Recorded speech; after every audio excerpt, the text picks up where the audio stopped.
Hi Lauren, it's Rodrigo with Study Web Solutions again, and in this video I wanted to pick up where we left off on the first video.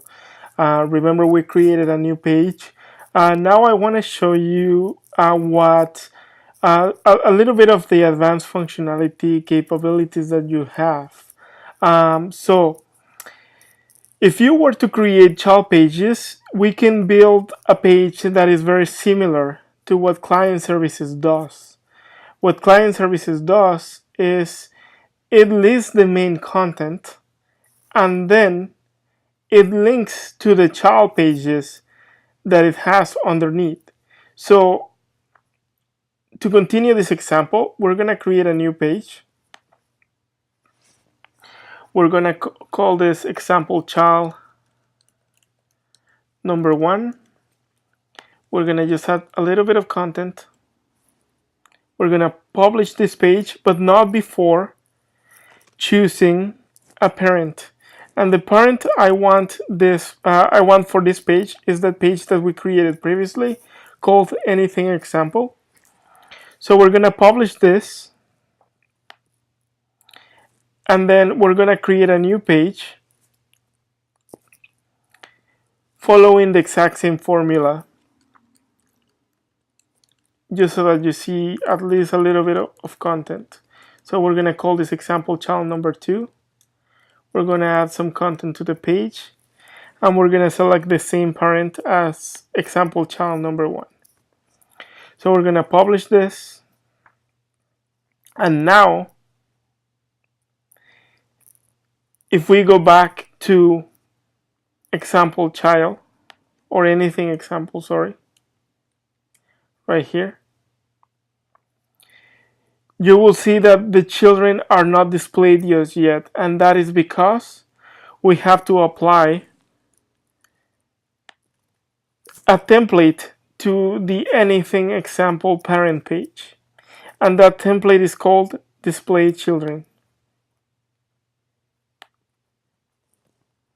This basically makes anything example into a special page.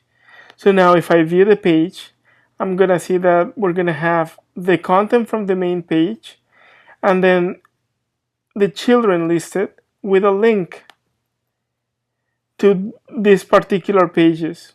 And on the sidebar, you'll see that you'll have the parent and then the 2 children listed for easier navigation. So these are basically child pages with a parent page. Another thing that I wanted to note in this video is that the page itself, called anything example, is not accessible anywhere in the navigation just yet.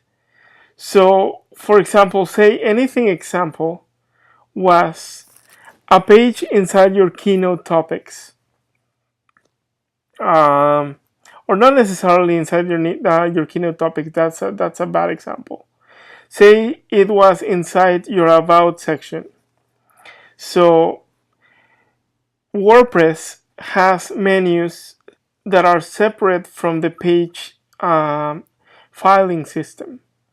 So the main navigation is actually managed from the menus page right here. You can access this page from the top once you're on the site, like I just did. Or you can access the menus manager from anywhere within the dashboard under the appearance menu. And then here, you'll see the content that was recently created, or you can view all the pages on the website, but we're gonna go by most recent, and we're gonna add the anything example page to our About section or just underneath the About menu. So I selected the page from here, I hit add to menu, and that added the page to this menu structure right here. Now I want to put this underneath About, and if I save the changes, if I save my menu and I go back into the website, you'll see that inside About, now we have anything example. Again, this is just an example, obviously, so we're just gonna delete everything, sort of going backwards, and at the same time show you how to do that. So basically, we're gonna first delete the menu item, To do so, we're gonna go into manage menus. And then, I want to note here that we can actually change the text displayed on the actual menu. And I'm just gonna change it to the word anything. I'm gonna save my changes. And now you'll see that the menu itself is called anything, in spite of the fact that the page is still called anything example. So now I want to delete that menu item. So I'm gonna go back into menus managed. And here under anything, I'm just gonna remove this entry. And I'm gonna save my menu again. So now, even though the page still exists, the menu itself is going to be gone. Now, to delete the page itself, we can go back into the dashboard. We can go under pages. And then we'll see that anything example is here, as well as the two children. So to delete the two children, I can just move them to the trash, like so. So that was child number 2, and this is child number 1. Now the two pages are in the trash, and I'm gonna do the same with the parent page that we don't actually need.